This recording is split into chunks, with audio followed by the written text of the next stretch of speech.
우리 박근혜 대통령이 이 나이 많은 남자를 좋아하는 이유는 한 가지예요.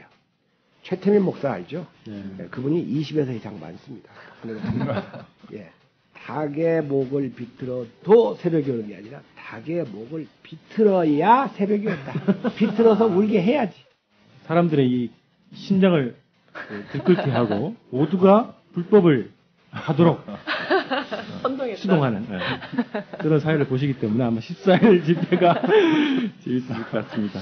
시청 앞 촛불이 3.1운동이라면 우리 지금 국정원 감시단은 무슨 의열단이나 애국단이나 흑색 공포단 이런 겁니다.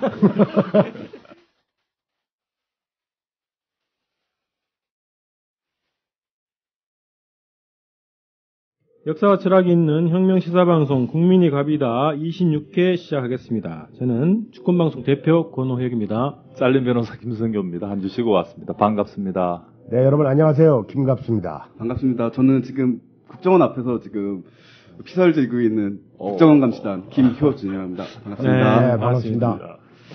자, 국정원에 계신 분을 긴급하게 저희가 불러 올렸습니다. 피서가 있는 사람을 불렀구만. 네. 어제 또 역사에 남을 또 투쟁을 하신 분이기 때문에 제가 영광스럽게 또 초대 손님으로 모셨습니다. 반갑습니다. 네, 반갑습니다. 자, 지난주 동정과 댓글 소개 먼저 시작하도록 하겠습니다. 지난주에 어떻게 지내셨는지 소개를 좀 해주시고 댓글 소개하겠습니다. 변호사님 뭐 하셨어요? 글쎄 뭐 이게 정당 연설에다가 저희 통합진보당이 지난주에 이제 청계광장에 천막을 차렸습니다. 일요일 날 일단 뭐 저 15일까지 해서 100시간 비상행동. 그 이후에 어떻게 할지는 15일 가봐야 합니다. 일단 15일까지 천막 당사를 청계광장에 차렸습니다. 네. 좀 많이들 그 격려 놀러 와주시길 바랍니다. 뭐 수박 같은 거, 음료 같은 거 사들고 오시는 거 저희들 절대 환영합니다.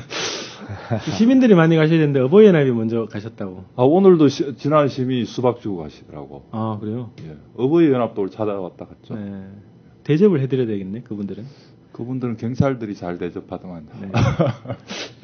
네, 저는 여러분들한테 좀 미안하지만 집필 때문에 행사 참여를 좀 자제하고 집에서 집필을 했고 압록강을 넘어서 2권을 탈고를 했습니다. 네, 축하드립니다. 그래서 이제 조금 여유가 생겨서 14일부터는 다시 현장 투쟁으로 돌입할까 하고 있습니다. 네. 다만 이 촛불 이 항쟁에 대한 날카로운 관심을 가졌고 동시에 개성공단에 대해서 많은 걱정을 하고 지켜봤습니다. 네. 그게 제가 한 일입니다. 네. 자, 개성공단 얘기는 댓글 소개하고 또 말씀을 드리는 걸로 하고요. 우리 단장님은 이따가 또 주제가 따로 별도로 있습니다. 특별 주제가 있기 때문에 그때 말씀하시는 걸로. 예, 알겠습니다. 아니 중간에라도 하실 말씀 있으면 손 대시면 됩니다. 그냥 끼어들어오면 됩니다. 아까 바로 치고. 네. 피스가 한 것도 자랑이요. 자랑인 피스가 있습니다. 예. 자, 댓글 소개 좀 할 텐데요. 많이 달렸는데 좀 엄선해가지고 몇 가지만 좀 소개를 하겠습니다. 지난주에 저희가 SBS 창사 특집으로 기획 중인 리얼 다큐 7인의 빅맨이라는 가제를 단 프로그램에 정치인들이 넋을 놓고 참가한 문제에 대해서 비판을 했죠. 그렇죠. 네, 그거에 대한 비판을 한 게 아니라 비난을 했죠. 비난을 했나요? 예. 그랬군요. 그거에 대해서 세 가지 정도가 달리는데요. 이런 겁니다. 닉네임이 갑수가. 이렇게 열리는 걸 이해할 수 있음. 그래서, 왜냐하면, 손수조 같은 새끼 X도 출연하는데, 이정희 같은 늙은 X는 거들떠도 안 보니, 열폭은 당연하지. 이 댓글은 말입니다. 전형적인 논점 일탈하는 물타기 댓글이죠. 네. 저는 방송 중에 손수조만을 말했는데 갑자기 이 통합진보당의 이정희 대표를 끌어들여가지고 공격을 했다 그겁니다. 그러니까 이렇게 논리적 오류를 이용하는 수도 있고 본인이 논리적 오류인지 모르고 말을 하는 수가 있어요. 그러면 논리적 오류인지 모르고 말하는 건 이건 무지의 소산입니다. 무식하기 때문에 그러는 거예요, 한마디로. 그리고 알고 논리적 오류를 이용하면 이건 기만하는 거죠. 그래서 지금 이 댓글은 방금 보니까 전형적으로 그 국정원 직원 수준이거나 일배충 수준의 댓글이라고 평가를 할 수가 있겠습니다. 그리고 비슷한 건데요. 요거는 미권스라는 이름 도용한 것 같습니다. 아무래도. 미쳤냐? 정봉주 뭐 잘못했길래 그렇게 까냐? 이 욕을 하고 있고요. 내 보기엔 이정희보단 100배 훌륭한 정치인이다. 그러면서 또 이정희 대표를. 예전에 이 정봉주 씨가 그 감옥에 갈 때만 해도 괜찮게 봤는데 나와서 하는 짓을 보니까 저질이 들어가는 그 댓글들이 많아요, 사실은. 그리고 그 댓글들은 저하고 견해가 거의 일치합니다, 사실은. 근데 지난번 노무현 그 추모제가 시청 광장에서 열렸을 때 이 정봉주라는 분이 이 저녁 시간에 선글라스를 끼고 나와가지고 옷도 야하게 입고 그 노무현 팬들한테 큰절을 하는 거예요. 그래서 왜 그런가 했더니 자기가 임기 말년에 노무현을 비난한 거에 대해서 사과드린다 하면서 보니까 옆에 또 유시민 씨가 있어요. 그러더니 불과 한두 달 전에 정계 은퇴한 사람을 축해 세우면서 이분이 정치를 안 할 사람입니까? 하고 그 비위를 맞추는 거예요. 그러니까 그 자리에 있는 이 친노 또는 유빠들이 열광을 하는 걸 제가 봤습니다. 이 우리나라의 그 청년 정치인들이 처음에는 잘 일하다가 좀 유명해지면 약간 이렇게 일그러지는 모습을 보이는 것이 좀 안타깝기도 해서 제가 비판을 했는데 역시 이것도 이 글을 쓴 사람은 정말로 이 정봉주를 멋있게 생각하는 수준의 사람이에요. 그죠? 그러니까 미건수라는 이름도 썼죠. 근데 이 글도 역시 방금 말씀하신 대로 저는 정봉주를 얘기했는데 역시 통합진보당의 이정희 대표를 끌어들이는 논점 일탈의 댓글이라고 할 수가 있겠습니다. 이정희 대표가 관심은 많은 모양이에요. 손수조 얘기해도 이정희, 정봉주 얘기해도 이정희. 그러니까 이게 공통점이 제가 볼 때는 통합진보당을 지지하거나 통합진보당 당원이 왜 통합진보당 이정희 대표는 초대를 안 했냐. 그거에 열받아서 비난한 논조였다라는 식의 반응인 것 같거든요. 네. 저희가 볼 때는 이정희 대표가 초대받는 것도 상상도 안 하지만 만약에 초대받았다 하더라도 가지 않을 사람이라는 생각은 하고 있죠. 그렇지 않을까요? 안 가시지 않을까요? 지금 또 때가 어느 때인데 그런 데를 가고 또 그런 인간들하고 어떻게 이렇게 좀 희낙낙할 상황이 아니죠 지금. 네. 그리고 하나만 더 소개를 좀 할게요. 통합진보당에 대해서 얘기를 또 하셨어요. 주로 이렇게 통합진보당 얘기를 다 공통적으로 하시는데요. 민주당 빙신인 건 맞지만 통진당은 남들로 낸 빙신들인데 자기들은 천재인 줄 안다.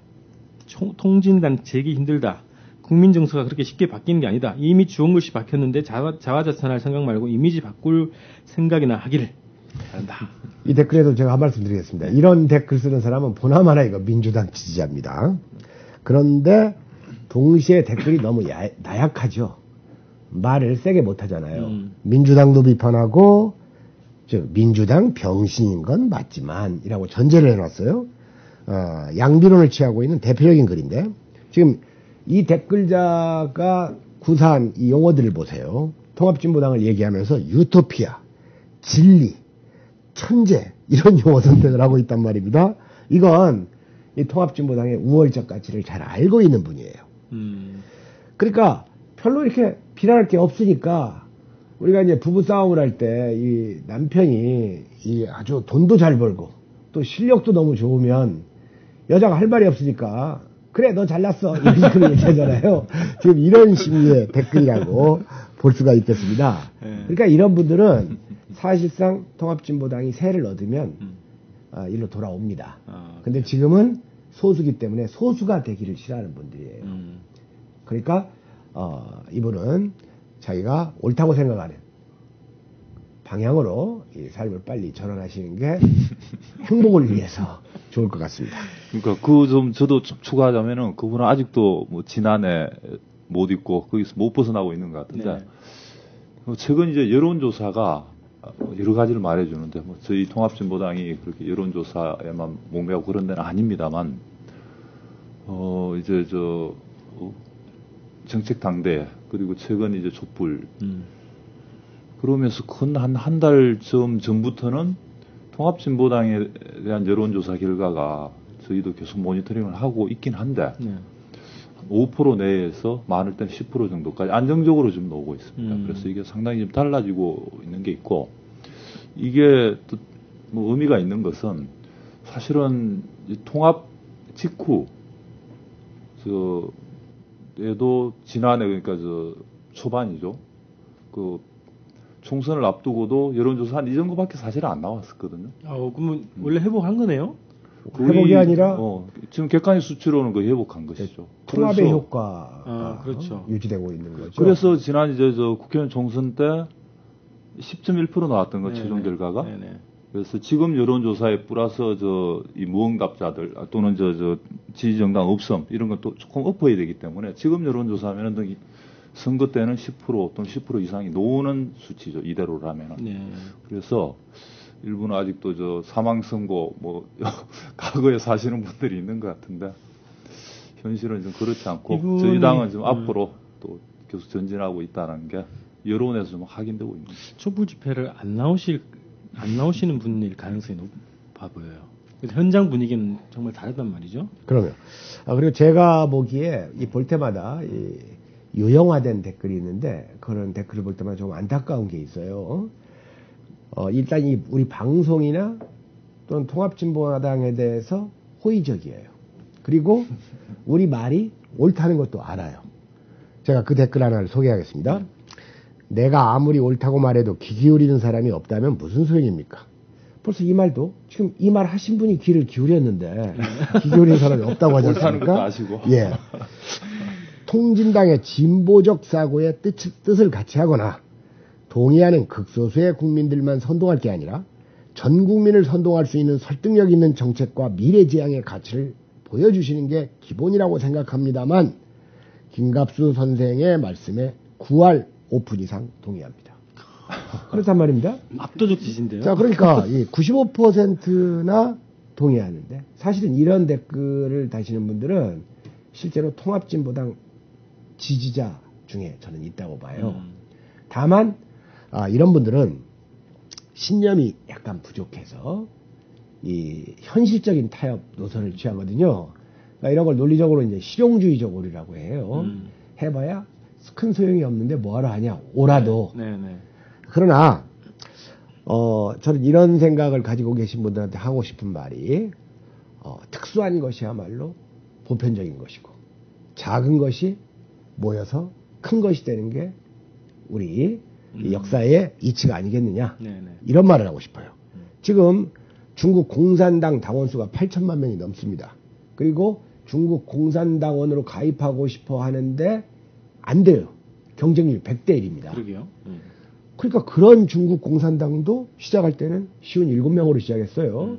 여러분들 잘 아시다시피 카스트로나 또는 체게바라가 그 혁명에 성공하기까지 불과 10여 명의 젊은이가 살아남아서 그 산속으로 도망가서 이루어진 게 혁명 아닙니까? 그러니까 이 통합진보당이나 이 국민이 갑이다에서 표방하는 이 정치적 노선이 역사적이고 정의롭다고 생각하시면 주저하지 마시고 주변 분들을 하나둘씩 더 확장해 주시면 어느 날 폭발적으로 다수 세력이 될 거고 지지하는 분들에게 긍지와 자부심을 줄 수 있다고 생각합니다. 오늘 제가 너무 점잖은 얘기만 자꾸 하는 겁니다. 자, 이따가 실제로 그거를 모범을 보여주신 분이 와 계시기 때문에 국정원 감시단 3명이 들어가서 피수한다고 막 했는데 막 난립니다 지금 전국이. 어제는 100배 늘렸네. 그래서 그 얘기를 이제 들어보시면 아마 그 말씀 이해할 수 있을 것 같습니다. 자, 댓글 소개는 이렇게 정리할까요? 그러시죠. 네. 자, 광고를 제가 2가지 하겠습니다. 8.15 68주년 행사가 14, 15일 날 이틀 동안 진행이 됩니다. 그래서 시천광장 그리고 용산 미군기지 그 서울역 광장 등지에서 행사가 진행이 되는데요. 그래서 저희는 14일부터 15일까지 시천광장에 그 현장 부스를 마련하고 생중계를 진행합니다. 그리고 14일과 15일 그 사이에 본 행사가 끝나고 그 자리에서 국민이 갑이다. 그리고 라디오 반민특위의 공개 방송이 있습니다. 그래서 많은 분들께서 함께 해주시기 바라고요. 자, 드디어 나반특위에는 그 특별 초대 손님 박한용 실장님 네, 그러시죠. 초대되셨습니다. 자, 그리고 드디어 갑이다 방송에 광고가 들어왔습니다. 상업 광고입니다. 이야. 그래서 19일부터 이제 광고가 실리는데요. 약 한 달 정도, 그러니까 네 번이죠. 광고가 실리는데요. 저희는 이제 아주 소액으로 광고료를 받기로 했어요. 그래서 이 요청하시는 분이 이제 거의 후원의 개념으로 하시는 것으로 저희가 판단을 하고 대기업 아니고요. 아주 작은 상조 회사인데 다음 주에 이제 들어보시면 알 거고요. 이분이 저희 후원 개념으로 이제 광고를 해 주시는 걸로 저희가 판단해서 소액으로 준비를 했고요. 그래서 청취자분들 중에서도 자기가 일하시는 회사 뭐 이런 것들을 이제 광고하고 싶다 그러시면 언제든지 연락을 주시면 됩니다. 네. 광고국 국장 권오영한테 연락 주시면 되겠습니다. 네. 저희 홈페이지에 오셔서 저희 전화번호로 연락 주시면 됩니다. 자, 광고 이렇게 정리를 하고요. 본 주제 넘어가기 전에 일단 그 14일 날 7차 실무회담, 개성공단 정상화를 위한 실무회담이 열리게 됩니다. 그래서 관련한 얘기를 좀 나누고요. 본 주제로 넘어가도록 하겠습니다. 자, 7차 회담까지 오기가 굉장히 힘들었습니다. 그리고 7차 회담이 성사되는 과정은 굉장히 극적이었죠. 그리고 남쪽의 반응도 예전하고 좀 다른 것 같고요. 그리고 북측에서 지금 개성공단 문제뿐만 아니라 남북관계 전반을 개선하기 위한 여러 가지 조치들, 입장들이 굉장히 전향적입니다. 그래서 그런 움직임을 봤을 때 14일 회담이 아마 8.15 68주년을 맞아서 우리 민족에게 새로운 또 기쁨을 주지 않겠는가라는 기대와 예상, 바람 이런 것들이 넘쳐나고 있는 상황이거든요. 그렇습니다.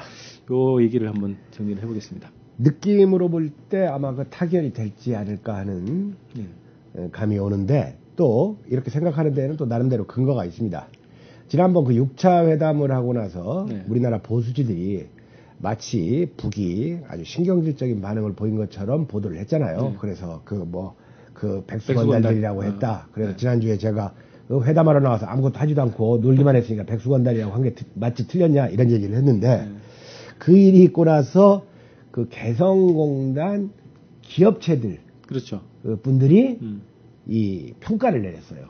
그래서 자기들이 1차부터 6차까지를 추이를 지켜봐 왔다.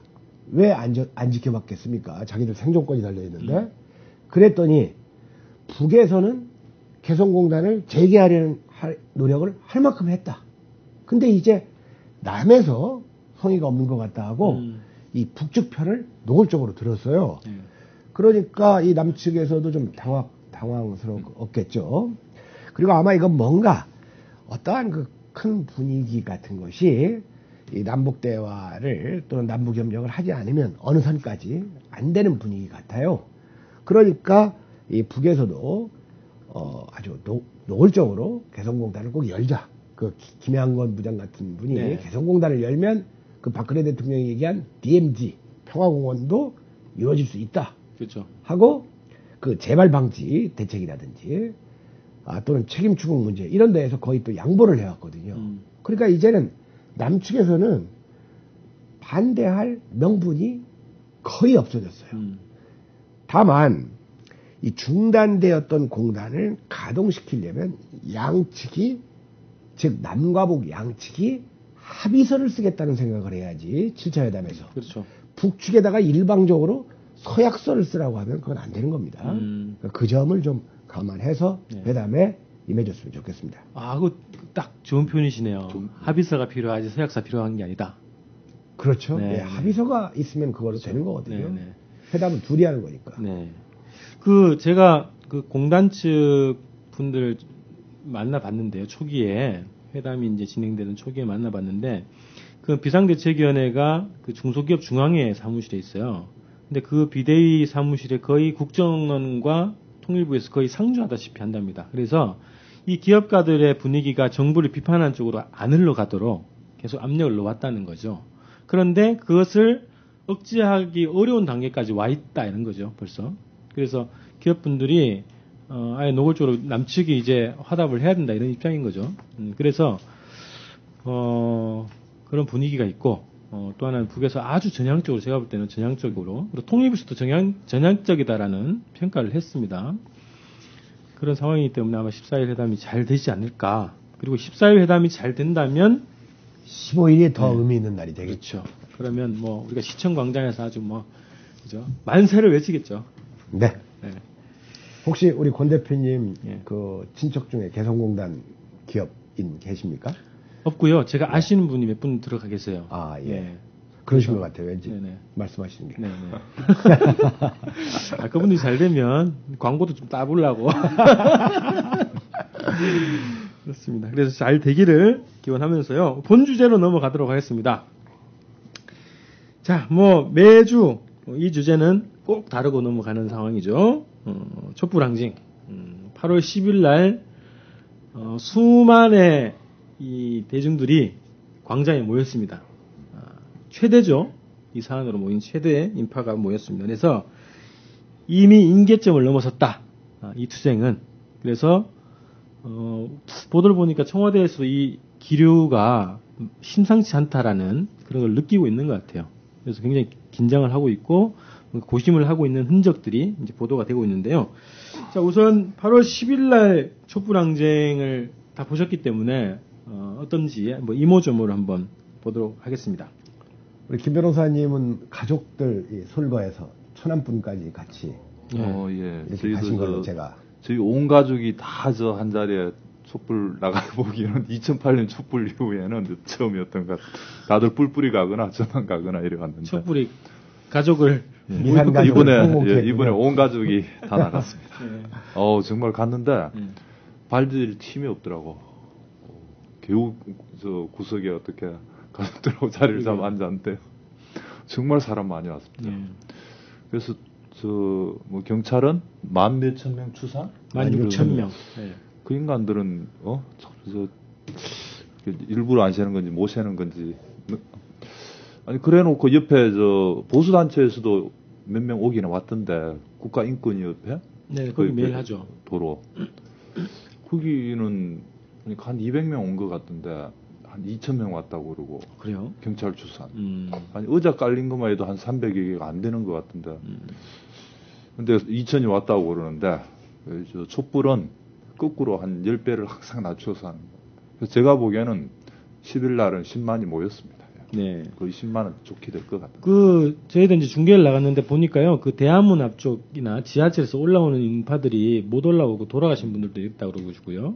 그 대한문 앞에서 못 건너오게 보도를 막는 것까지 있었다고 그러고요. 그래서 실제 광장과 광장 주위에 둘러싼 인파까지 사실 하면 뭐 거의 10만으로 봐야 될. 거기가 제가 저 87년 이한열 열사 노재진하고 할 때도 그 길을 지나갔거든요. 시청광장 그 도로까지 꽉 차면 한 100만 명 이렇게 모이는. 그때도 이한열 열사 이제 장례식 치르고 노제할 때도 한 100만 명 모였던 것인데 이제 도로는 통제하고 광장 쪽하고 뭐 인도 쪽하고 이렇게 꽉 찼을 정도면은 좋게 10만이 넘죠. 그 정도면은. 우리 국정원 감시단 대장 김효준 예. 대장께서는 한 얼마 정도 모이신 걸로 봅니까? 제가 그날 그 시청광장은 못 나가가지고 사진으로만 봤는데 그 사진으로 봐야지 더 정확하게 알 수가 그렇죠. 있습니다. 네. 근데 눈으로는 다 안 보입니다. 저희가 뭐 목표했던 게 사실은 8월 15일 날 10만이 모이자고 했는데 이미 10일 날 10만이 모이지 않았나 생각이 듭니다. 그래서 그때 그 인터넷 사진이 한 2장이 올라왔는데 싸이 콘서트 때 사진하고 그리고 시청광장 사진이 2장이 올라왔습니다. 근데 그때 싸이 콘서트 때 사진이 그 경찰의 추산 주최측이 아니라 경찰 추산 8만이었는데 그 사진을 봤을 때 오히려 시청광장이 많았다. 그냥 단순 비교했을 때. 그런 거 볼 때는 10만이 모이지 않았나 생각이 확실하네요. 그렇죠. 그 사진을 같은 이 면적을 똑같이 찍은 거거든요. 그렇죠. 근데 이번 촛불 사진이 이 가장자리가 더 꽉 찼고 또 무엇보다도 싸이 때는 가운데 커다란 무대가 있었어요. 거기엔 사람이 없었잖아요. 그렇죠. 그러니까 그걸 감안할 때 싸이 그 8만보다는 더 많았다. 확실한 숫자가 많았으니까 그럼 경찰 추산으로 치면 깎아서 칠 때 8만 1,000이라고 합시다. 그럼 경찰 주사는 10을 곱해야 되니까 81만? 그건 너무 많은 것 같고. 어쨌든 지금 경찰 주산이 이 시국 집회에 저는 이 경찰이 이걸 뭐 꼭 추산하는지 그 이유도 잘 모르겠어요. 보다 그 전문기관이 있었으면 좋겠어요. 인원수 세아리는. 왜냐면 우리나라는 계속 이런 게 많을 테니까. 그러니까 경찰들이 하는 그 인원이 항상 주최 측 인원의 5분의 1에서부터 10분의 1 사이예요. 그러면 이런 저 참석자 추산은 뭐하러 하냐 그겁니다. 괜히 경찰들 그 신뢰만 추락되고 그리고 이런 걸 보도 안 해야 됩니다. 경찰이 얼마라고 추산했다. 그렇죠. 그렇죠.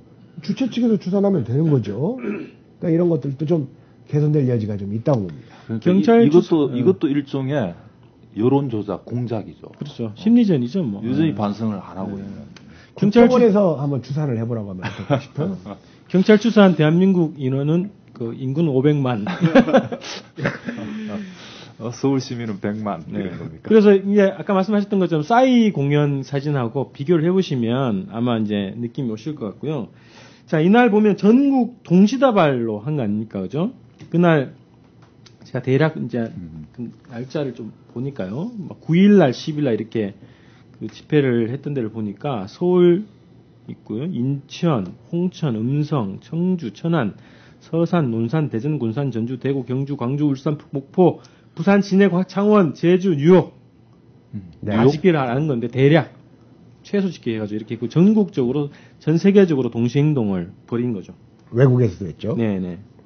자, 그리고 보니까요, 이게 이미 그 시군구 단위, 아주 기초 단위까지 지금 확산이 됐어요. 그래서 8일날 보니까요, 8월 8일날 서초구, 서초강남, 도봉구, 금천구, 영등포구, 동작구, 강북구 등지에서 촛불 집회가 계속 하고 있는 겁니다. 그러니까 지금 촛불 항쟁이 그 지방선거 기초 단체장 그 단위까지 확대됐다고 봐야 될 것 같습니다. 예, 이제 제대로 좀 불이 붙고 있는 거죠. 그렇습니다. 그래서 촛불 항쟁의 지방자치화가 시작됐습니다. 자, 특이한 것 중에 하나 두 가지인데 지역적으로는 부산에 한 1,500명이 모였답니다. 대구도 이번에 500 이상이 모였다고 그렇죠. 그러는데. 이게 아마 대선 때 모인 것보다 더 많이 모였다는 얘기가 있어요. 네. 그래서 이런 움직임들이 정말 이제 항쟁 국면, 임계점을 넘어선 항쟁 국면으로 들어섰다 이렇게 좀 볼 수 있을 것 같고요. 그날 집회에서 좀 뭐라 그럴까요? 좀 인상 깊었던 거, 좀 짚어봐야 될 거 이런 거 좀 몇 가지 좀 얘기를 좀 하겠습니다. 자, 일단은 그 당들이 다 모였지 않습니까, 그죠? 그렇죠. 야당들이 다 모였는데 여기에서 이 정도 규모면 당 대표들이 올라가서 발언을 하는 것이 상식으로 우리가 이제 생각을 할 수 있는데, 자, 민주당은 뭐 속설에 따르면 김한길 대표가 올라가라 이제 제안을 받았는데 막판에 이제 전병헌 원내대표로 교체를 했죠. 그러니까 그 전에 국민 보고대회에서는 김한길 대표가 발언을 네, 했죠. 민주당 보고대회니까 했고요. 네. 근데 이제 왜 연설을 대표가 하지 않았냐, 뭐 이런 얘기 들어보니까 그런 거 있죠. 그러니까 민주당 대표 다음에 통합진보당 대표가 해야 되는 거죠, 순서상. 그 다음에 이제 정의당 대표 이렇게 되잖아요, 순서가. 근데 이제 김한길 대표 다음에 이정희 대표가 올라가서 발언하면 모양새가 마치 야권 연대를 통한 촛불 투쟁, 뭐 이렇게 비춰질 것을 우려해서 대표가 발언을 고사했다라는 얘기가 있어요. 그래서 어쨌든 전병헌 대표가 발언을 하고 이재명 대표가 연설하고 그다음에 천호선 대표 이런 순으로 연설을 했습니다. 정당은.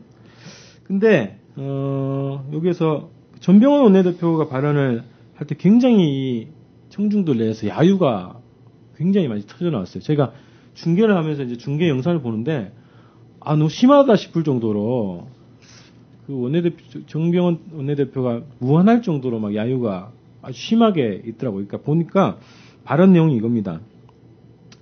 새누리당과 정부에게 국민 민심의 요구는 단호하고 명쾌하다. 선거 결과를 바꾸자는 건 아니니까 쫄지 말라. 진상을 규명하고 책임자를 처벌하고 국정원을 개혁하고 재발 방지와 대통령의 사과를 요구하는 것이다. 라는 발언을 하면서 야유가 굉장히 터져나왔죠. 그러니까 이 민주당의 이 전 대표뿐만 아니라 민주당의 모든 그 국회의원들, 당직자들이 왜 이런 발언이 야유를 받았는지를 되새겨봐야 됩니다. 실컷 야유받고 나서 뭐 통합진보당 쪽에서 야유한 거 아니냐 이런 투덜거리기나 그 유치하게 하려고 하지만 또 야유 좀 하면 어떻습니까? 또 할만하니까 하겠죠. 그걸 또 통합진보당 측에서 했다고 미루면 안 되는 거죠. 지금 이 대선에 불복하고 안 하고의 문제는 이건 민주당이 결정하는 게 아닙니다. 그렇죠. 누가 지금 민주당 위에서 촛불 항쟁합니까? 자기들이 이런 말을 할 자격이 없는 거예요. 이런 말을 문재인 씨도 옛날에 했었어요. 자격도 없는 사람들이 대선 불복 여부는 진상조사가 이루어진 다음에 국민들이 결정하는 거고 박근혜 대통령이 결정하는 거예요. 진상조사도 하지 않아 놓고 대선 불복 아니다. 그러니까 대단히 비논리적이고 대단히 소극적이고 기회주의적이니까 시민들이 야유를 보낸 거지. 네. 그 민주당 미워서 보낸 거 아닙니다. 그 발언이 나약하고 잘못됐으니까 보낸 거예요. 그렇죠. 그리고 말이 나왔으니까 제가 좀 더 하겠습니다. 이분들이 사과하라는 말을 자주 써요. 제가 얼마 전에 그 창원에 가서 촛불 집회와 그 시위에 참여를 했어요. 가두 시위에. 네. 그런데 아마 그 방송은 그 마이크 방송은 그 당시엔 진보정의당이죠.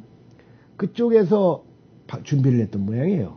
계속 박근혜는 사과하고 하니까 뒤따라가는 시민들이 그 영남지방의 시민들도 아주 짜증을 내요. 자, 사과라는 건 뭡니까? 사과라는 건 사과해라. 너 사과해. 보통 이런 건 무슨 부부싸움 할 때, 연애할 때 하는 거예요.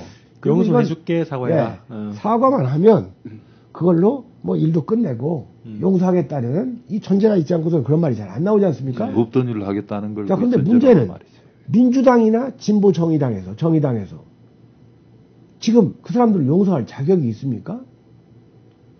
범죄가 저질러졌는데 범죄자를 처리하는 것은 이건 사법기관이 하는 일이에요. 자기들이 무슨 대통령이 된 것처럼 무슨 사면해주겠다면 몰라도 그런 식의 할 건덕지가 없는 겁니다. 그리고 사실은 그날 한국진보연대 박서군 대표도 사과를 얘기했어요. 이것도 지금 시국의 엄중함을 지금 시민보다도 못 따라가는 행동입니다. 사과해서 박근혜 대통령이 사과하면 그 다음 어떻게 하려고 그래요? 이 사과 받으려고 이 더위에 푹푹 찌는 더위에 거기 나가서 그 개고생을 합니까?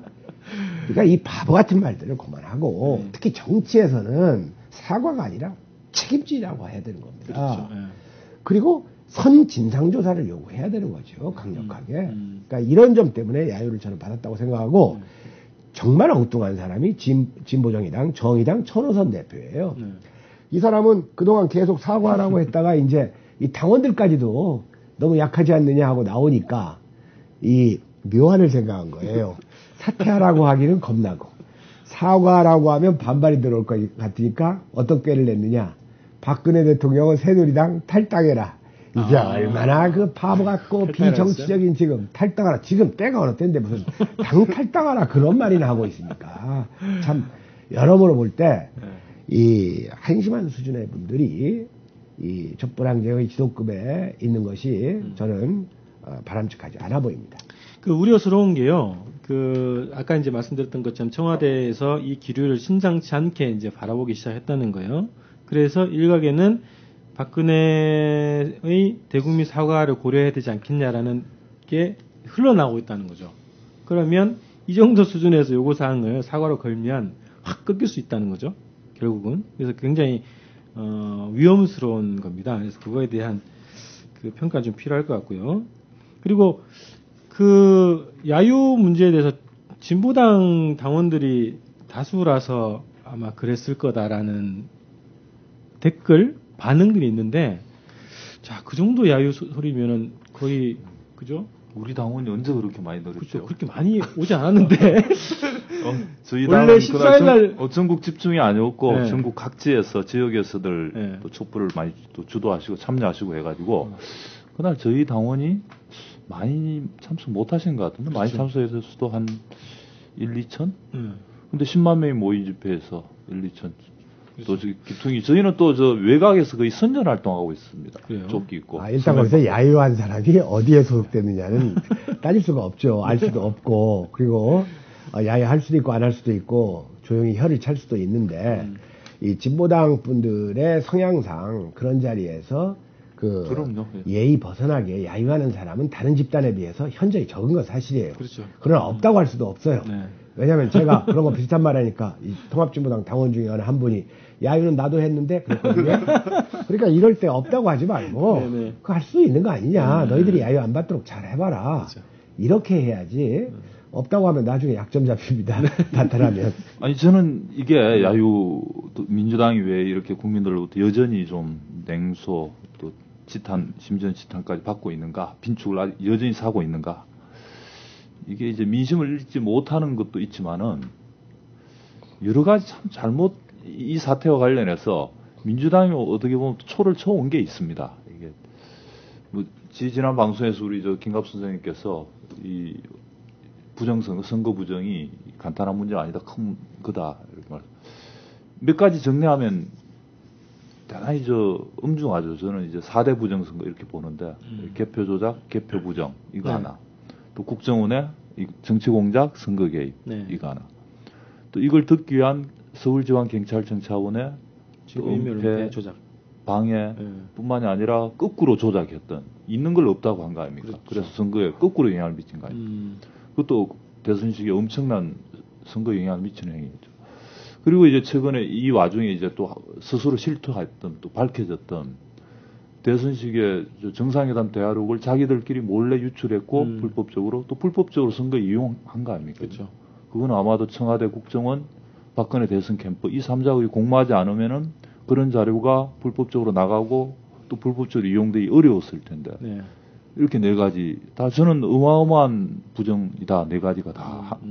그 중에서 하나만 사실이어도 상식적으로는 이 선거 자체가 원천 무효인 거다. 저는 이렇게 생각을 하거든요. 법리적으로도 저는 무효라고 생각을 합니다. 그런데 이게 이제 그렇게까지 가지 못하고 있는 아직까지는 원인 중에 하나가 민주당이 워낙 이 초기 대응에 초를 쳐놔서 처음부터 대선 불복 없다. 아니다. 아니 그거는 사실관계 어떠한지 정말 확인된 다음에 그에 따라서 그 경중에 따라서 판단하고 평가하고 진로를 정해야 될 문제인데 이미 시작할 때부터 그렇게 해놨으니 계속 이제 지금까지도 그러고 있는 거 아닙니까? 그래서 국민들은 더 멀리 가고 있고 더 높게 가고 있는데 민주당은 그 뒷공무냥 보고 또 그 국민들의 요구 열망이 한참 못 미치는 수준으로 가고 있으니까 국민들이 보기에도 깝깝하고 한심한 거죠. 오히려 이 지금 국민들의 분노, 국민들의 열망을 한편으로 민주당이 또 계속 꺾고 이 찬물을 끼얹고 하고 있는 형국이기도 한 거죠. 그래서 민주당이 시작도 그랬습니다만 지금도 여전히 참 인식이 좀 대단히 안타깝고 여전히 자성 반성이 좀 부족한 게 아닌가. 최소한 국민들이 원하는 게 뭔지, 국민들이 좀 무엇을 보고 있는지, 어떻게 판단하고 있는지를 직시하고 국민들이 명하는 대로 좀 앞장서 주길. 최소한 10걸음 뒤처지지 말고 한두 걸음만이라도 좀 뒤따라오기를 가기를 하는 희망이 있습니다. 잘 따라오기를 바랍니다, 우리 국민들. 아까 그 정당 대표 연설에서 이정희 대표가 다음 연설자니까 김한길 대표가 안 나오고 전병헌 원내대표를 넣지 않았느냐. 그것이 야권연대로 그 인식될까봐 그러지 않았느냐라고 말씀을 하셨잖아요. 저는 그렇게는 안 봐요. 일단 그 김한길 대표는 국민보고대에서 했지 않습니까? 그리고 전병헌 대표가 이제 촛불 집회에서 했어요. 미리 그 역할 분담은 나눠져 있었다고 보는데 그러한 역할 분담이 왜 생겼느냐 이겁니다. 김한길하고 이정희하고 같은 격으로 취급당하고 싶지 않다는 그 머리 나쁜 사람들의 그 알량한 계산이에요. 말하자면 격을 따진 겁니다. 격. 그 개성 회담할 때 그 격 따지는 그 수준이에요. 그러니까 우리나라 통일부 사람들이나 민주당 사람들이나 별 차이가 없습니다. 별 차이가 없고 지금 방금 우리 김 변호사께서도 말씀을 하셨지만 이 남북회담 정상들의 그 대화록이라는 이 국가 기밀을 절취해서 선거에 악용한 거예요. 이건 절취입니다. 다른 게 아니에요. 절취가 뭔지 알죠? 예. 절취해서 악용했고, 그리고 이것의 내용을 보고받았거나 읽어본 듯한 박근혜 후보가 문재인 후보를 공격하는데 또 사용을 했고, 네. 물론 문재인 후보가 바보같이 대처는 했지만, 그 다음에 그 국민의 혈세로 국가 정보기관이 그 정보기관에 그 엄중한 임무를 패대기치고 혈세를 써가면서 여론 조작을 했고, 그 다음 미리 말씀하셨지만 그 개표 조작의 의혹도 엄연히 지금 살아있는 거고, 이런 걸 무슨 자기들이 무슨 정치적 타결이나 해가지고 넘길 수 있는 걸로 생각하는 이 법치의식이, 민주의식이 한심한 수준이라 그겁니다. 이건 이 중에 어떤 사항도 정치적 타결로 넘길 수 있는 게 아닙니다. 그렇죠. 이런 것들은 다 수사 대상이고 사법적 처단의 대상 아닙니까? 그러니까 이번 기회에 이 민주당이 정신을 차려야 됩니다. 지금 여러분들 노무현 대통령은 선거 중립을 해치는 말 한두 마디 때문에 탄핵소추까지 당했고, 그 탄핵소추에 가담했던 민주당 국회의원들이 지금 많이 들어있지 않습니까? 그렇죠? 선거 중립을 해치는 발언 한두 마디를 내가지고 대통령을 탄핵까지 했던 자들이 이런 큰 부정을 놓고 불보관이다 이따위 소리를 하려면 촛불 집회 나오지 마세요. 저는 그렇게 말하고 싶습니다. 네. 예. 자, 그래서 이 촛불 집회에 또 나올 법한데 안 나오시는 분들이 있어서 그죠? 네. 그래서 이분들이 왜 안 나오느냐 이런 그 우리 시민들의 요구도 많거든요. 문재인 의원하고 안철수 의원 말씀하시는 거죠? 네, 대표적인. 거기다가 유시민, 심상정, 노회찬, 조준호 이런 분들도 얼굴이 안 보이대요, 보니까. 지난 토요일은 봤습니다. 신 봤습니다. 아, 그랬어요? 네. 신 봤어요? 네. 노회찬 씨도 와서 연설도 하고 뭐 그런 건데요. 네. 특히 이제 문재인 안철수 의원이 나와야 되는 거 아니냐 이런 여론들이 많거든요. 지지자들 중에서도 그런 얘기들이 있는데 한 발 이제 빼고 있는 상황이라서 좀 왜 그럴까? 뭐 우리 계속 분석을 했지만 뭐 여러 가지 이유가 있다고 보는데, 일단 그 문재인 의원은 봉화마을에 가느라고 좀 바빠요. 이분은 툭하면 봉화마을 가잖아요. 옛날 김영삼 씨가 툭하면 자기 아버지 찾아갔듯이. 그러니까 지금 올해 들어만도 봉화마을을 여러 번 갔는데 봉화마을 때문에 시청 앞에 못 나온다는 건 제가 농담이고, 이분이 처음부터 소극적으로 나갔잖아요. 그러니까 갑자기 말을 바꾸기 힘든 거예요, 자기 행동을. 그 다음에 이분은 민주당 국회의원인데 완전히 따로 놀아요. 한 번도 민주당의 공식 행사에 참여해 본 적이 없습니다. 연초 담배식에도 저 친노들 우르르 몰고 봉화마을 갔고, 전당대회에도 빠졌고, 그래서 이분은 그 민주당 의원들이 많이 나가는 것을 별로 원치 않았는데, 유감스럽게도 지난번 집회에는 127명 중에서 115명이나 나갔으니까 혼자서 조금 심심했을 거예요, 아마. 그리고 안철수 씨도 마찬가지예요. 이분들이 정말로 정치력이 부족한 게, 이 사람들이 지금 뭘 보고 있냐면 여론 지지율을 보고 있는 거예요. 그럼 민주당 장외 집회에 반대하는 여론이 지금 50%가 넘어요, 국민 여론 중에서. 근데 이 사람들이 뭘 모르냐? 어쨌든 이 두 사람의 지지율을 합하면 최소한도 20 내지 30은 됩니다. 합해서. 그러면 이분들이 두 사람이 촛불 집회에 나와버리기만 하면 이 장외 집회에 대한 반대율이 3, 40%로 줄어들어요. 그 계산이 안 되는 거예요. 마치 옛날에 그 돼지들이 숫자 셀 때 자기 빼고 세잖아요. 그거하고 지금 비슷한 겁니다. 그러니까 항상 보니까 장외 집회 반대가 반이 넘으니까 이거 안 나가는 게 무리하겠구나. 자기들 둘이 나오면 사태가 확 역전된다는 걸 모르니까, 저는 이번 기회에 참 이 촛불 집회를 통해서 큰 수확을 얻었다면 이 두 사람은 둘 다 안 되겠구나 하는 것을 얻은 것도 저는 큰 수확 중에 하나라고 생각합니다.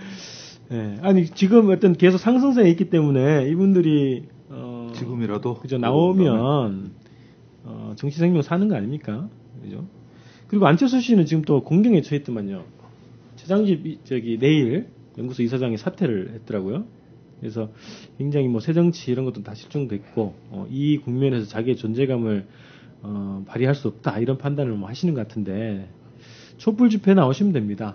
선생님 그 안철수 의원을 안철수라고 하지 않고 이제 간철수라고 하지 않습니까? 안과 간이 발음이 좀 비슷하니까 그 발음의 유사성을 이용한 그 언어 유의적 그 냉소라고 할 수가 있는데 저는 안철수 의원이 간을 본다고 생각하지는 않습니다. 이 사람이 정치력이 그 수준이에요. 최장집 교수를 스카우트 할 때도 겨우 했다는 게 미국에서 올 때 비행기 타고 오면서 최장집 교수가 쓴 책 보고 노동 관련 그 책을 손에서 놓지 않고 있다가 만나서 자기가 모였다. 그게 그런 건 사실 유치한 연속극 정치 연속극 드라마에서 나오는 얘기예요. 책 한 권 읽어보고 그 사람 파악합니까? 누가 뭐래도 안철수는 보수 수구 쪽이고 최장집은 유사 진보 아니면 그냥 진보인데 안 맞잖아요. 그런 중대한 것을 또 노동 관련 책을 비행기에서 읽고 그러니까 그런 발상 자체가 대단히 유치했고 저는 이미 그때 잘 안 될 것이다 하고 예언을 했습니다. 그리고 최장집 씨도 만만치 않은 사람이에요. 정치적 이 보관이. 그러니까 3개월 만에 이렇게 사퇴하고 헤어지고 그러려면 뭐하러 만났느냐. 보통 쉽게 얘기해서 간보러 만나 그게 아닙니다. 정치력 자체가 부족한 거예요.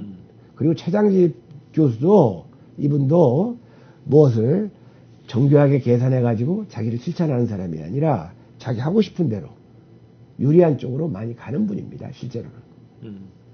자, 그래서 어쨌든 이 국면에서 국민들과 함께하면서 할 것이요.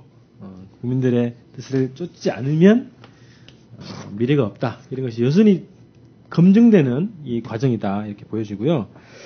자, 우리 오늘 그 10만이 모였던 촛불 광장의 투쟁을 이어서 저 멀리 서초구 그죠? 강남구네요. 그죠? 강남구 내곡동. 서초구인가요? 서초구 내곡동. 서초구 내곡동. 서초구죠. 네, 내곡동에서 아주 겁없이 국정원 앞에서 피서를 즐기고 계신 우리 국정원 감시단 우리 단장님을 오늘 모셨는데 그 투쟁에 대해서 한번 얘기를 또 신나게 한번 들어보겠습니다. 네. 네. 반갑습니다. 반갑습니다. 어제 그 대규모 또 집회를 하셨다고요?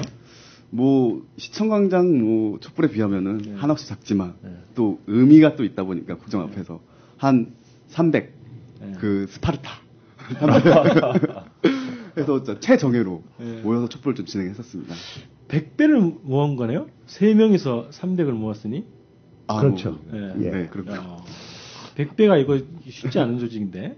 한 달 더 있으면 3만 그러니까 이제 시청 앞 촛불이 3.1운동이라면 우리 지금 국정원 감시단은 무슨 의열단이나 애국단이나 흑색 공포단 이런 겁니다. 자, 이게 언제부터 시작을 했고 왜 하게 됐고 지금 어떻게 하고 있는지 좀 소개를 좀 해주십시오. 그래서 우선 시작한 거는 이제 8월 2일부터 오늘째로 10일 됐네요. 11일, 네. 11일째가 됐고요. 그래서 하게 된 거는 이제 어쨌든 간 지금 그 국정원이 범죄가 저지른 건 명확한데 좀 약간 촛불은 불고 있는데 지지부진하고 그래서 좀 뭔가를 해봐야겠는데 마침 그때 생각난 게 그 국회의원들이 휴가를 갔잖아요. 그렇죠. 저거네. 그럼 쟤네들도 가는데 우리도 못 가냐. 그래서 좀 빡세게 이렇게 다 가서 농성 한번 단식하시고, 뭐 그게 나쁘다는 게 아니고 좋은데, 우리는 또 우리 스타일대로 한번 피서로 가자. 해서 이제 피서 컨셉으로 그 앞으로 찾아간 거죠. 그래서 국정원 앞이라는 이제 그 어쨌든 잘못한 게 국정원이다라는 것을 좀 명확히 하기 위해서 그 앞으로 가게 된 것입니다. 지금 국정원 그 바로 옆에 그 헌능이라고 등이 있죠. 헌능이 있습니다. 예, 헌능과 인능. 거기도 들어가 보셨어요? 예, 당연히 갔다 왔죠. 예. 비서 확실하게 하고 있네. 네. 그 입장료 1,000원 드는데 예. 과감하게. 근데 그 인능 쪽 가 보니까 못 들어가게 막긴 막아놨는데 저 멀리 이렇게 국정원이 좀 많이 보이더라고요. 그래서 인능은 못 들어가게 해요? 그러니까 그 잔디 뭐 어쩌지도 하면서 못 들어가게 하는 잔디 보호. 국정원이 보이는 쪽은 못 가게 막아요. 잔디를 보호해야 된다는 걸로 해서 못 들어가게 하는데 바로 이렇게 국정원이 보이더라고요. 그래서 왕들이 저렇게 지켜보고 있는데 혹시 국정원 측에서 테러 당할까봐 겁먹거나 그러진 건 없습니까? 사실 저희가 뭐 겉없는 일 어떻게 하는데 사실 겁 많거든요. 아니 반대로 이쪽에서 국정원 테러 할까봐 그쪽에서 겁 안 먹는 경찰 병력이 지금 한 경찰 그 버스로 3대 병력이 밤을 지키기 위하여 밤새 지금 100명 이상 국정원을 또 경찰이 지켜줘요. 그렇죠. 선거 부정에서는 또 경찰을 국정원이 지켜줬었는데 상부상조하는 거죠. 네. 그 여학생들도 있습니까? 아니요, 단원은 남성들 3명. 나가니까 정규 단원 남성 3명이고 이제 지원 나오시는 친구들도 있고 그럴 거 아닙니까? 저희 지인분들도 오시긴 하는데 보통은 이제 그 시민분이 좀 그냥 인터넷 보고 찾아오신 분들이 있더라고요. 그래서 깜짝 놀랐어요, 저희는. 아마 그 수서에서 그 유기농 그 식품을 그 경영하시는 분 같죠? 예, 형님. 예. 김웅겸이라는 분. 진짜 도움 많이 받았어요. 그분은 거의 상주와 대상주. 그분은 이 마음씀이 보통이 아닙니다. 네. 그리고 항상 이 좋은 식품 이런 일에 그래가지고 그분이 그렇게 생활이 되는가 모르겠어요. 자기 좋은 물건 갖다가 다 그런 데 주고 그러더니 일본에 보니까 또 거기도 갔더구만요. 그리고 거의 거의 수서에서 또 거기는 또 각각 교통이 좀 가깝기도 하고 맞아요. 만나셨군요. 예. 그래서 거의 상주하셔서 그러신 분도 계시고 장사는 언제? 그러니까 그거 궁금하시더라고요. 그래서 이분이 예전에 그 이제 글을 쓴 거 보니까 어디를 가고 싶은데 이제 또 영업은 해야 되고 그러니까 갈등을 겪나 봐요. 그런데 제일 좋은 게 어디를 가고 싶었는데 그쪽 동네에서 배달 신청이 올 때예요. 그러면 비슷하잖아요. 그때는 아주 막 신이 난다고 이런 말씀을 하더구만요. 김웅겸 선생님. 참고로 그분이 이제 저희한테 이제 테이블이랑 파라솔이랑 의자를 이제 딱 협찬해 주셨는데 그 옆에 가게에서 의자 하나, 그 다른 가게에서 테이블 이게 또 다 걸릴까봐 하나씩 가져다 주시더라고요. 그래서 정말 유용하게 진짜 쓰고 있습니다. 네. 그러면 그 세 분을 보는 그 국정원 그 담당자들의 시선은 좀 어떻게 느껴지던가요? 사실은 저희가 국정원을 직접 직원들 대면하지 못해가지고요. 그러니까 보통 할 얘기가 있으면은 경찰 그 차가 있어요. 그 검은 차에 그 날린 게 그게 한 대가 쭉 나와서 경찰들 옆에 와서 얘기를 해요. 이렇게 뭐 하고 쭉 올라가면은 이제 경찰들이 와서 얘기하는 건데 좀 짜증이 난 것 같아요 지금. 엄청. 그쪽에서 막 이것저것 막 괴롭히려고 막 저거 하지 말라 저거 하지 말라 그러면서 엄청 괴롭히더라고요. 그래서 좀 짜증나 있지 않나. 그러니까 저희가 대놓고 못하게는 못 맞고 그러니까 괴롭히게 만들려고 그러는구나. 앞에서 그냥 띵가 놀고 있으니까 굉장히 곤란한 것 같더라고요. 저걸 어떻게 하지도 못하겠고 참 그런 정도. 그래서 보니까 지난번에 이제 6시가 퇴근이죠. 네네. 칼퇴근 한다면서요. 그때 느꼈죠. 요즘 댓글 공작이 없으니까 아마 칼퇴근 할 겁니다. 쟤네들도 공무원이구나. 칼퇴근. 그래서 퇴근할 때마다 이제 댓글 다느라 고생했습니다. 그래서 박수를 쳐주고 있더라고. 그래서 요즘 그 국정원 직원들이 이렇게 지문이 없어졌다는 소리 있어요. 하도 댓글 많이 다니고 지문들이 다 달아 빠져가지고. 그래요. 또 저기 재미있고 특이한 게 있어요? 이 투쟁 하시면서? 우선 기본은 이제 그 시민분들이 정말 많이 찾아주셔가지고 사실은 그 위치가 어딘지도 잘 모르게 지도에도 안 나오고. 그렇죠. 지도에 안 나오죠. 그런데 시민분이 마다 찾아줬는데 어떤 분은 이제 운동하러 러닝으로 여기 찾아오셨다가 내가 진짜 못 참겠다고 그래서 그 인터넷 보고 왔는데 그래서 한참 얘기하다가 한번 응원 한번 하려고 왔다고 그러고 멋있게 또 달려서 또 가시더라고요. 그래서 이 지금 국정원 문제가 지금 단순히 지금 촛불 이렇게 국한하려고 하잖아요. 그런 문제가 아니라는 걸 좀 느꼈죠 이제. 거기다 또 그럼 온 국민이 붕괴할 사안이죠. 이게 국민들이 아직도 모르시는 분들이 많아서 그렇지 이게 보통 일이 아닙니다. 선배라고 그러더라고요 남자 중에. 저러면 안 되는데 막 이렇게 망신이라고. 이게 어떻게 보면 굉장히 고립돼 있는 지역이단 말이죠. 지역적으로는. 고립이라기보다는 이제 인가가 좀 적은 동네인데 그래도 교통은 편합니다. 그래요? 승용차로는 강남에서 차로는 그런데 강남에서 5분 10분거리입니다. 버스는 성남 가는 편에 있어서 굉장히 많이 알려졌어요. 그렇죠. 각종 언론에. 그 근방에 또 숲도 많고 경치도 좋아서 피서하는데 좀 도움도 되겠네요. 지금 저희가 지내는 데가 지금 바로 나무잎이라. 네, 아주 좋습니다. 나무 그늘이 아주. 근데 거기는 3명이 하는데 참선 불만이 거기는 그래도 간간히 기사가 나오고 그러는데 한겨레에도 크게 보도를 하고. 아, 그렇죠. 아니 그런데 이게 10만 명, 몇만 명이 주말만 모이고 시청광장 촛불을 왜 그렇게 보도를 안 해주는 거예요? 그러니까 그거 보도를 하기 싫으니까 그쪽 가는 거 아닐까요? 이게 이제 언론들이 지나치게 좀 이렇게 센세이셔널한 것을 우선 쉽게 보도할 수가 있고 또 기자들도 요즘 좀 고통은 좀 있나 봐요. 왜냐하면 더 하고 싶은데 위에서 자꾸 누르니까. 시청 쪽은. 네, 그러니까 이제 이거 뭐 국정원 감시다 아니면 기자도 재밌지 않습니까? 하면서 이제 그걸로 내기도 하고 어쨌든 대단히 좋은 아이디어를 갖고 실천에 옮기신 것 같습니다. 혹시 여학생들 팬들은 또 안 생깁니까? 많이 찾아오겠다. 직접 찾아오진 않는데 인터넷상에 어느 뭐 카페에서 왜 저 활동 같은 거 많이 올리거든요. 그런 거 이제 여성 카페들이 퍼갔나 봐요. 그래서 그 카페에서 이런 남자들이랑 결혼해야 된다. 그래서 적극이 세 분이 다 총각이죠? 예. 야. 그래서 그때 광분하면서 밤에서 우리 같이 파티를 하는. 네. 그럴 것 같아요, 실제로. 예. 아주 재밌게 하고 있고요. 그 14일까지 하는 거죠. 14일 날 11시에 해단식? 11시에 해단식. 네, 해단식을 하시고 이제 시청으로 오시는 걸로 그렇게 돼 있죠.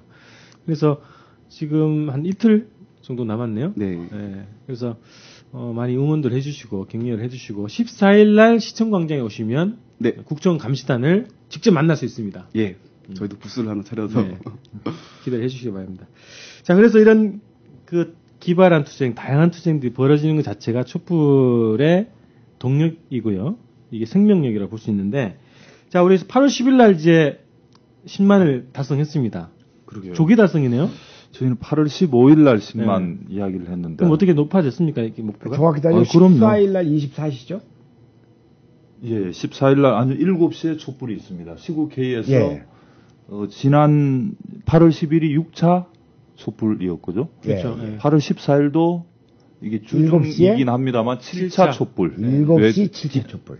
뒷날이 휴일이어서. 네네네. 그리고 17일 날 또 토요일 날이 8차 촛불 이렇게 이어집니다. 그래서 어떤 7차 촛불이 14일 날 저녁 7시에 있습니다. 그 이어서 다음 날까지 행사가 많이 그렇습니다. 24시 밤 12시에도 뒷날 8.15 행사 전야제를 합니다. 행사. 그리고 밤새입니다. 거기서 오시면은 그리고 전야제를 하고 새벽 2시부터는 아침 해 뜰 때까지 시청광장에서 계속 영화를 틀어 드리니까 무덥고 잠 안 오시고 열대에 시달리시는 이보다 시청광장에 오셔서 영화 보시고 맥주도 한잔 하시고 즐겁게 모시다 가시기 바랍니다. 그래서 이번에는 이미 10만을 넘어섰기 때문에 저 욕심 같아서는 한 150만 8.15 150만 했으면 좋겠는데 한 그 정도 15만 정도는 되지 않을까 싶습니다. 15만은 그러니까 경찰 추사대로 한 3만 정도 될 수 있으면 좋겠습니다. 자, 근데 그 14일 날 원래 증인 출석하는 날이잖아요. 1차. 그죠? 그렇습니다. 그래서 원세훈하고 김용판이 출석을 해야 되는 날인데 공식적으로 지금 확인된 건 거부했어요. 그죠? 지금 좀 합의된 거 잠깐 말씀드리면은 이제 합의된 것은 29명. 그래서 3일에 걸쳐 한다 이렇게 돼 있는데요. 14일 날 1차로 원세훈과 김용판 두 사람만. 그렇죠. 그런데 일단 원세훈 씨는 그날 난 못 나가겠다. 가더라도 21일은 3차 때 고려해 보겠다. 이 정도 좀 돼 있고요. 배짱이네요, 지금. 14일 날 2명 하기로 했는데 일단 한 명은 안 나오겠다고 했고 나머지 한 명은 나올지 안 나올지 모르겠습니다. 그래서 14일 날 1차 정의 신문은 이게 될지 안 될지. 아니, 김용판도 안 나온다고 얘기를 두 사람 다 그럼 안 나오는 그날은 그냥 공치는 날이네. 14일 날. 시청으로 오셔야겠네. 그러고 나서 이제 19일 날 월요일 날 나머지 27명 그날 몰아서 한다 이렇게 돼 있는데 이거는 하루 만에 27명 이걸 어떻게 하겠다는 건지 말겠다는 건지 잘 저는 이해가 안 되는데요. 국회가 지금 그래서 국정조사 이 특위가 지금 하자는 건지 말자는 건지 이게 전 납득이 안 되는데 여튼 2차 때 27명 할 계획으로는 잡혀 있습니다. 그리고 마지막 이제 3차 때 21일 날 안 놓은 사람들 혹시 또 추가될 수 있는 사람들 이런 사람들 하겠다고 예비로 이렇게 해둔 건데 이 일정 자체도 지금 그리고 나서 23일 날 보고서 채택 아닙니까? 그렇습니다. 23일 날 금요일 날 보고서 채택하고 그냥 끝내겠다 이렇게 돼 있습니다. 이걸로 이제 이런 식으로 국정조사하고 그냥 끝내겠다 이러고 있습니다. 참 이게 국정조사가 제대로 될지. 혹시 요즘 김무성 의원 뭐하고 지내는지 아십니까? 통 안 보이던데? 그 양반이 최근에 저기 외국 나갔다가 그리고 며칠 전에 들어왔다는 이야기를 도무지 보도가 없어요. 기자들이 보호해주는 모양이에요. 그러게요. 충분히 낼 텐데. 그래서 윤창중 없어지더니 뒤이어서 김무성 없어지고 있단 말입니다. 수사도 하나도 안 됐고. 소문만 무성하고 없어졌어요. 네. 그래서 이게 범죄자를 은닉하는 데 달인들이다 지금. 김무성이 보이지 않고요. 그런데 제가 아까 기사를 보다 보니까 김무성을 형님으로 모시고 있는 김재원 의원이 국정조사 특위의 특위위원이에요. 네. 이 사람이 한 얘기가 있습니다. 재판을 받고 있는 피고인에게 현행 법체계에서 진술 거부권을 보장하고 있다. 그래서 동행명령장을 발부해서 청문회장에 데려온다고 해도 증인 선서를 거부하면 강제할 방법이 없는 게 현실이다. 이러면서 원세훈 김용판을 불러오더라도 증인 선서 안 하면 끝이다. 이제 이런 얘기하면서 무용론을 주장하는 거죠. 그러면서 이제 김무성, 권영세까지 보호하는 선봉 역할을 하고 있는 것으로 파악되는 거죠. 예. 그러니까 먼 데서 이 김무성 의원은 김재원 의원한테 문자를 보내고 있는 중이거든요. 이 후반부에 그거에 대해서 좀 더 논의를 해봐야 될 것 같거든요. 네네. 자, 이거 1부 마치고 좀 쉬었다가요. 2부에서 네. 이야기를 더 이어가도록 또 새로운 하겠습니다. 분도 모시고. 네. 네. 대통령도 있고 장관도 있고 경찰, 검찰, 국회의원 다 있어도 모두 다 을입니다. 이 나라의 진짜 주인 국민이 답입니다.